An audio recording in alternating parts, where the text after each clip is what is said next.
Welcome back to अंग्रेजी 30 days English speaking course की आज क्लास नंबर 3 है और इस क्लास में आप सीखने जा रहे हैं प्रेजेंट इंडेफिनिट टेंस यानी फ़ेल हाल मुतलक। इस लेसन का PDF आप डिस्क्रिप्शन में दी गई लिंक से हासिल कर सकते हैं, लेकिन उससे पहले इस वीडियो के एंड तक ज़रूर देखें क्योंकि एक्सप्लेनेशन सारी वीडियो के अंदर है, PDF के अंदर कोई एक्सप्लेनेशन नहीं होगी। तो वीडियो के एंड तक देखें और उसके बाद आप PDF डाउनलोड करें और अपने पास उसको सेफ रखें। उसको पढ़ने से पहले हम ये सीख लेते हैं कि टेंस क्या होता है और हम उसको क्यों और कैसे इस्तेमाल करते हैं। सबसे पहले देखते हैं कि टेंस क्या होता है। Tense is a verb based method used to indicate the time and continuation और कंप्लीशन ऑफ एन एक्शन। यानी ये कोई ऐसा तरीका होता है, ये कोई ऐसा मेथड है जो हमें किसी काम के होने का वक़्त, इसका जारी होना या इख्तिताम पजीर होने के मुतल्लिक़ मालूमात देता है। तो अगर इसको समझा जाए तो जो भी एक्शन होता है हमारी लाइफ में या जिस एक्शन के बारे में हम बात करते हैं, जिस किसी काम के बारे में हम बात करते हैं, वो हमेशा किसी न किसी टाइम पे हो रहा है, किसी न किसी ज़माने में हो रहा होता है। वो ये जारी होता है या मुकम्मल होता है, उसके बारे में हमें कुछ ना कुछ इन्फॉर्मेशन ज़रूर देना पड़ती है। फॉर एग्ज़ाम्पल हम देखते हैं कुछ सेंटेंसेस। आई गो टू बाज़ार, मैं बाज़ार जाता हूँ। Ali is playing cricket, Ali cricket खेल रहा है। Ayesha will cook food, Ayesha खाना पकाएगी। Ahmed had completed his homework, Ahmed अपना होमवर्क मुकम्मल कर चुका था। अब इन सेंटेंसेस पर अगर आप गौर करें तो इसमें एक एक्शन है, यानी कोई काम हो रहा है, लेकिन उसके साथ हमें ये सेंस मिल रही है, हमें ये पता चल रहा है कि वो किस ज़माने की बात की जा रही है। यानी अगर हम देखें आई गो टू बाज़ार, मैं बाज़ार जाता हूँ, यानी हमारा मौजूदा ज़माने का कोई मामूल है। Ali is playing cricket, Ali cricket खेल रहा है, मतलब मौजूदा ज़माना में कोई चीज़ जारी है, कोई काम जारी है, हो रहा है। Ayesha will cook food, Ayesha खाना पकाएगी, मतलब वो मुस्तकबिल में होगा, यानी आने वाले ज़माने में होगा। Ahmed had completed his homework, माजी में मुकम्मल हो चुका था, मतलब वो काम पहले हो चुका था माजी में, राइट। तो ये टेंस ही होती है जिसकी मदद से हम ये मालूम कर पाते हैं कि ये किस ज़माने की बात की जा रही है और आया कि वो काम मुकम्मल हो चुका है, जारी है, उसका कितना हिस्सा हो चुका है, कितना रहता है, कितने दिनों से हो रहा है, कितने दौरानिए से हो रहा है, ये सब कुछ हम एक टेंस के ज़रिए ही मालूम कर पाते हैं। तीन मेन टेंसेस होते हैं, यानी present tense, past tense and future tense. ज़माना हाल, माजी एंड मुस्तकबिल, ठीक है, ये तीन टेंस हैं मेन, राइट। अब इन तीन टेंसेस को आगे कैटेगरीज में डिवाइड किया जाता है। फॉर एग्जांपल अगर प्रेजेंट है तो present indefinite, continuous, perfect and perfect continuous होगा। इस तरह पास्ट है तो past indefinite, past continuous, past perfect and past perfect continuous. इस तरह अगर फ्यूचर है तो future indefinite, future continuous, future perfect and future perfect continuous, right. तो इस तरह से हमारे पास 12 टेंस टोटल बनते हैं, जो कि मेन 3 होते हैं, लेकिन उसके अंदर काम का पूरा होना, रूटीन या मुकम्मल होना या मुकम्मल जारी होने के बारे में हमें जो बताया जाता है वो आगे 4 मज़ीद इक़साम होती हैं। आज जिस टेंस के बारे में बात करने जा रहे हैं वो है प्रेजेंट इंडेफिनिट टेंस, यानी पहला जो टेंस होता है वो है प्रेजेंट इंडेफिनिट टेंस। उसका इस्तेमाल क्या है? Present indefinite tense is used to tell about an action which happens regularly. Routine work and universal facts are always told using this tense. इस ज़माना का इस्तेमाल ऐसे कामों के बारे में बताने के लिए होता है जो बाकायदगी से होते हैं, मामूल के काम और आलमगीर हक़ाइक़ को बयान करने के लिए इस्तेमाल होता है। ओके, रूटीन वर्क या वो काम जो बाकायदगी से होते हैं, इससे क्या मुराद है? कुछ मिसालें देखते हैं। मैं स्कूल जाता हूँ, मैं स्कूल जाता हूँ। अली खाना खाता है, आमना कपड़े धोती है, सूरज मशरक़ से निकलता है, पानी 100 दर्जा पे उबल जाता है। अब अगर इन सेंटेंसेस पे आप गौर करें और चाहे आप अभी, क्योंकि अभी हम इसको उर्दू में कर रहे हैं, तो आप इसको उर्दू के तौर पे अगर लें तो मैं स्कूल जाता हूँ आपकी रूटीन की बात है, रेगुलर किसी एक्शन की बात की जा रही है। अली खाना खाता है, उसकी रूटीन है, रेगुलर है, वो हैबिट है उसकी, वो करता है ये काम ऑन डेली बेसिस, ठीक है।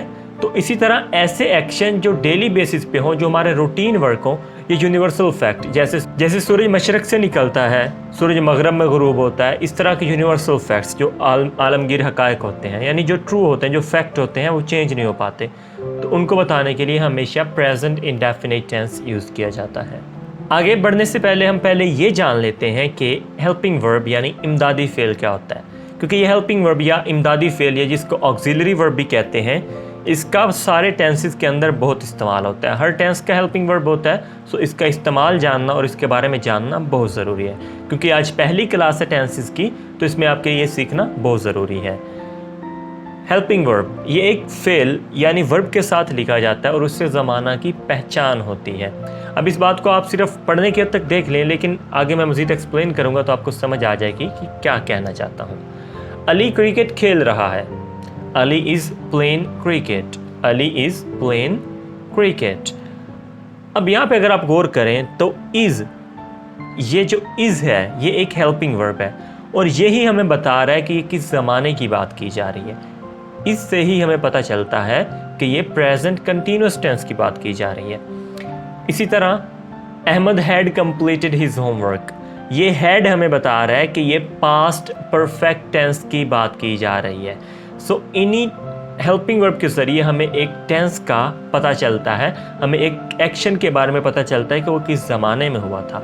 सो हर टेंस का एक अपना हेल्पिंग वर्ब होता है, एक से ज़्यादा भी हो सकते हैं, एक तो कम से कम होता है और एक से ज़्यादा भी हो सकते हैं, और उसी के ज़रिए उनकी पहचान की जाती है कि ये कौन सा टेंस है और इसका सेंटेंस किस तरह से बनाना है।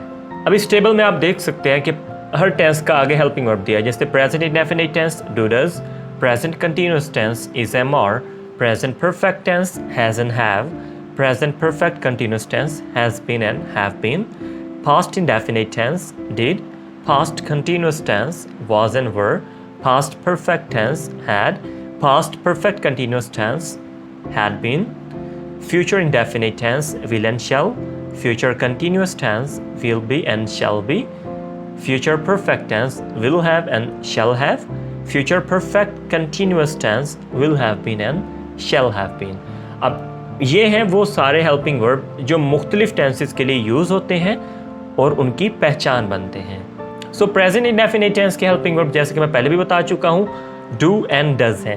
अब जिस टेंस में भी एक से ज़्यादा हेल्पिंग वर्ब होते हैं उसका इस्तेमाल भी उसी हिसाब से मुख्तलिफ होता है। जैसे अगर इसमें दो हेल्पिंग वर्ब है डू एंड डज, तो डू अलग सब्जेक्ट के लिए इस्तेमाल होंगे और डज अलग सब्जेक्ट के लिए इस्तेमाल होंगे। अगर आपको सब्जेक्ट के बारे में अच्छे से नहीं पता तो आप इस कोर्स की क्लास नंबर 1 ज़रूर देख लें, लिंक मैं डिस्क्रिप्शन में दे दूँगा। आप वो वीडियो देखेंगे तो आपका सब्जेक्ट, ऑब्जेक्ट एंड वर्ब का सारा कंसेप्ट क्लियर हो जाएगा।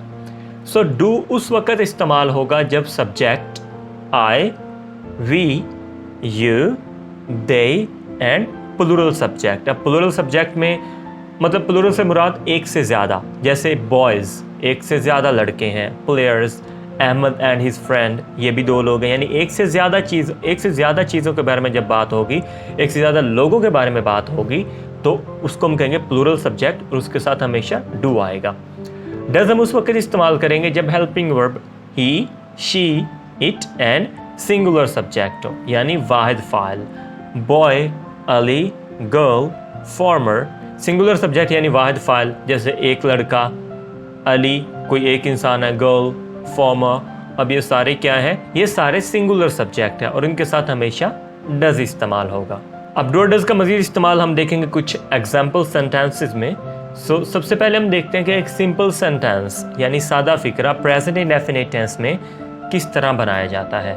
उसके लिए मैं स्ट्रक्चर पहले यहाँ पे मेंशन कर देता हूँ कि सब्जेक्ट प्लस वर्ब उसकी फर्स्ट फॉर्म। ये याद रखिएगा कि प्रेजेंट इंडेफिनिट टेंस में हर सूरत में वर्ब की फर्स्ट फॉर्म ही इस्तेमाल होगी, प्लस हमने ऑब्जेक्ट लगा देना है। अगेन अगर आपको सब्जेक्ट वर्ब ऑब्जेक्ट के बारे में क्लियर नहीं पता तो आप क्लास नंबर 1 ज़रूर देख लें। आई गो टू स्कूल, मैं स्कूल जाता हूँ। अब यहाँ पे आई हमारा सब्जेक्ट है, go to school, go action है, टू प्रेपोजिशन है और स्कूल एक ऑब्जेक्ट है। किसान हल चलाते हैं, द फार्मर्स प्लो, किसान हल चलाते हैं। कबूतर हवा में उड़ते हैं, the pigeons fly in the air, लड़का गाना गाता है, बॉय सिंग्स अ सॉन्ग, वो कपड़े धोती है, शी वॉशेज द क्लॉथेस। ठीक है, शी वॉशेज द क्लॉथेस। सो ये है सिंपल सेंटेंस, यानी सादा फिक्रात। इनके अंदर कोई सवाल नहीं होगा, कोई मनफी बात नहीं होगी, ये बिल्कुल सादा सिंपल सेंटेंसेस होंगे। नेक्स्ट हम देखते हैं कि नेगेटिव सेंटेंसेस किस तरह बनाए जाते हैं प्रेजेंट इंडेफिनिट टेंस में। सो एक बात याद रख लीजिएगा, 12 के 12 टेंस में यही रूल इस्तेमाल होता है कि जब आपने मनफी फिक्रा बनाना होता है तो उसके लिए हेल्पिंग वर्ब के साथ नॉट का इजाफा करने से नेगेटिव सेंटेंस बन जाता है एक टेंस के अंदर। सो सब्जेक्ट प्लस डू और डज नॉट। अब इसके हेल्पिंग वर्ब डू और डज हैं, ठीक है, तो उसके साथ नॉट लगाएंगे प्लस वर्ब की फर्स्ट फॉर्म लगाएंगे और साथ ऑब्जेक्ट लगा देंगे। अब आप हैरान हो रहे होंगे कि जब हमने सिंपल सेंटेंसेस बनाए तो इनके अंदर हमने कोई हेल्पिंग वर्ब इस्तेमाल नहीं किया।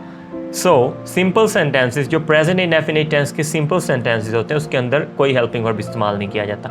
हाँ, अगर आपने अपनी बात पे बहुत ज़्यादा स्ट्रेस डालना, अपनी बात को एम्फसाइज करना चाहते हो तो इन दैट केस आप यूज़ कर लेते हैं, लेकिन ये बहुत रेयर केस है। प्रेजेंट इंडेफिनिट टेंस में हेल्पिंग वर्ब इस्तेमाल नहीं किया जाता सादा सेंटेंसेस में, लेकिन मनफी और सवालिया फिक्रात में ज़रूर किया जाता है। जैसे अब I do not go to school, मैं स्कूल नहीं जाता। अब यहाँ पे देखें आई सब्जेक्ट है तो उसके साथ डू हेल्पिंग वर्ब यूज़ किया जा रहा है। The farmers do not plough, the farmers do not plough. Again farmers यानी एक प्लूरल सब्जेक्ट है तो उसके साथ डू यूज़ किया जा रहा है, do not plough. The pigeons do not fly in the air, परिंदे हवा में नहीं उड़ते। तो pigeons अगेन एक प्लूरल है तो उसके साथ डू यूज़ किया जा रहा है। Boy does not sing a song, लड़का गाना नहीं गाता। She does not wash the clothes, वो कपड़े नहीं धोती। अगेन देखें आप, बॉय यानी एक सिंगुलर सब्जेक्ट है तो उसके साथ डज यूज़ हो रहा है। शी, तो मैंने आपको बताया था कि जब शी सब्जेक्ट होगा तो उसके साथ डज लगेगा। नेक्स्ट हम देखते हैं कि इंट्रोगेटिव सेंटेंसेस यानी सवालिया फिक्रात कैसे बनाए जाते हैं। तो सवालिया बनाने के लिए अगेन मैं आपको बता रहा हूँ कि 12 के 12 टेंसेस में यही फार्मूला इस्तेमाल होगा। आपने हेल्पिंग वर्ब जो है वो सेंटेंस के शुरू में लगा देना है, आपका इंट्रोगेटिव सेंटेंस बन जाएगा। तो उसके लिए स्ट्रक्चर ये है कि डू और डज, यानी प्रेजेंट इंडेफिनिट टेंस में आपने डू और डज सेंटेंस के स्टार्ट में लगाना है, देन आपने सब्जेक्ट लगा देना है, फिर आपने वर्ब की फर्स्ट फॉर्म और देन ऑब्जेक्ट लगा देना है। Do I go to school, क्या मैं स्कूल जाता हूँ। डू फार्मर्स प्लो, क्या किसान हल चलाते हैं। Do pigeons fly in the air, क्या परिंदे हवा में उड़ते हैं। Does boy sing a song, क्या लड़का गाना गाता है। Does she wash the clothes, क्या वो कपड़े धोती है। अगेन आप देख ले तरतीब वही है कि आई के साथ डू यूज़ हो रहा है, फार्मर्स के साथ डू यूज़ हो रहा है, pigeons यानी प्लूरल है उसके साथ भी डू यूज़ हो रहा है, बॉय के साथ डज यूज़ हो रहा है, शी के साथ भी डज यूज़ हो रहा है। सो प्रेजेंट इंडेफिनिट टेंस में एक और टॉपिक आता है जिसको हम कहते हैं एस या ई एस का इजाफा, यानी इसके कुछ सूरतों में वर्ब के साथ एस ई एस का इजाफा होता है। अब वो कौन सी सूरतें उसको हम बाद में देखते हैं, पहले आप कुछ एग्जांपल्स पे गौर करें। आई गो टू स्कूल, इसमें गो के साथ कोई इजाफा नहीं है। द फार्मर्स प्लो, कोई इजाफा नहीं है। The pigeons fly in the air, बिल्कुल सादा फ्लाई है, कोई इजाफा नहीं है। लेकिन जैसे ही हमने देखा boy sings a song, she washes the clothes. अब अगर इसी सेंटेंस को हम नेगेटिव बनाएं, she does not, E S गायब है, वॉश द क्लॉथेस, ठीक है। तो अब ये इस तरह क्यों हो रहा है, उसकी कुछ कंडीशंस हैं, जिन कंडीशंस पे हम एस या ई एस का इजाफा करेंगे। तो वो कंडीशंस देख लेते हैं कि एस या ई एस सिर्फ उस वक्त ऐड किया जाएगा, is added after verb only if sentence is simple. हमारा फिक्रा सादा होना चाहिए। It should not be negative और इंट्रोगेटिव। नेगेटिव सेंटेंस आया, हमने ई एस खत्म कर दिया था, तो सेंटेंस आपका सिंपल होना चाहिए। दूसरी शर्त आती है जो सब्जेक्ट की वजह से होती है कि सब्जेक्ट ही, शी, इट या कोई सिंगुलर सब्जेक्ट होना चाहिए। अब उनके साथ हमेशा एस या ई एस का इजाफा होगा, लेकिन अब आई भी एक सिंगुलर सब्जेक्ट है, अगर आए हो तो भी इजाफा नहीं होगा, सब्जेक्ट इज़ नॉट आई। अगर ये तीनों कंडीशंस फुलफिल हो रही हैं तो हम सिर्फ प्रेजेंट इंडेफिनिट टेंस में वर्ब के बाद एस या ई एस ऐड करेंगे। तो अगेन बता रहा हूँ कि आपने सबसे पहले ये चीज़ देखनी कि सेंटेंस आपका सिंपल बन रहा है या नहीं। सेंटेंस अगर सिंपल हो तो उसके बाद आप अगली शर्त देखें कि आपका जो सब्जेक्ट है वो ही, शी, इट या कोई सिंगुलर सब्जेक्ट है। अगर ऐसा हो तो उस वक्त आपने वर्ब के साथ एस या ई एस का इजाफा कर देना है। अगेन अगर देखा जाए बॉय यानी ये एक सिंगुलर था, boy sings a song, S का इजाफा हो गया। She washes the clothes, she एक सिंगुलर यानी वो शर्त में भी आता है कि सब्जेक्ट शी होना चाहिए, उसके अलावा ये सिंगुलर भी है तो वॉशेज। और अगर देखा जाए तो ये सेंटेंस सिंपल भी है, नेगेटिव में जाते ही हमने उसके साथ जो वॉशेज का ई एस था वो हमने ख़त्म कर दिया। अब हमारे पास एस भी है और ई एस भी है, तो अब हम ये देखेंगे कि किस सूरत में हमने एस ऐड करना है वर्ब के बाद और किस सूरत में ई एस ऐड करना है। तो if verb ends on S, C H, S H, X and O then E S is added. तो क्या बात है कि अगर आपका जो वर्ब है वो एस पे ख़त्म हो रहा है, सी एच पे ख़त्म हो रहा है, एस एच पे ख़त्म हो रहा है, एक्स पे हो रहा है या ओ पे हो रहा है, तो इस सूरत में आपने क्या कर लेना है, उसके बाद ई एस ऐड कर देना वर्ब के बाद। अदर केसेस में आप एस ऐड कर देंगे। सो जैसे ये हमारे पास किस है, अब ये एस पे ख़त्म हो रहा है तो इसके साथ हम ई एस ऐड कर देंगे, किसिस कर देंगे इसको। वॉच जो है वॉच, ये सी एच पे ख़त्म हो रहा है तो वॉचेस कर देंगे। वॉश एस एच पे ख़त्म हो रहा है तो वॉशेज। फिक्स एक्स पे ख़त्म हो रहा है तो फिक्सेस। गो ओ पे ख़त्म हो रहा है तो गोज। और बाकी सब सूरतों में वर्ब के साथ एस का इजाफा करेंगे। सिर्फ हम ये अगर इन 5 पे ख़त्म हो रहा हो वर्ब तो हम ये इजाफा करेंगे ई एस का, बाकी सभी सूरतों में एस का इजाफा करेंगे। जैसे प्ले है उसको प्लेस कर देंगे, लाफ है उसको लाफ्स कर देंगे। सो अब ये प्रैक्टिस एक्सरसाइज है, ये सेंटेंसेस आपने खुद से बनाने की कोशिश करनी है, ठीक है। और आप ये बना के अभी कमेंट में लिख देंगे, ठीक है। कमेंट में आप अपनी प्रैक्टिस लिख दें, मैं अभी चेक करता हूँ और मैं आपको बताऊँगा कि आपकी मिस्टेक्स क्या हैं और उनको करेक्ट किस तरह से किया जाए। मज़ीद वीडियोस के लिए आप अभी से इस चैनल को सब्सक्राइब कर लें ताकि आपको अगली क्लास के अपडेट फ़ौरन से मिल जाए, जैसे मैं अपलोड करूँ आपके पास उसका नोटिफिकेशन आ जाए। सो इंशाल्लाह मिलते हैं एक नई क्लास के साथ। टिल देन टेक केयर, अल्लाह हाफिज़।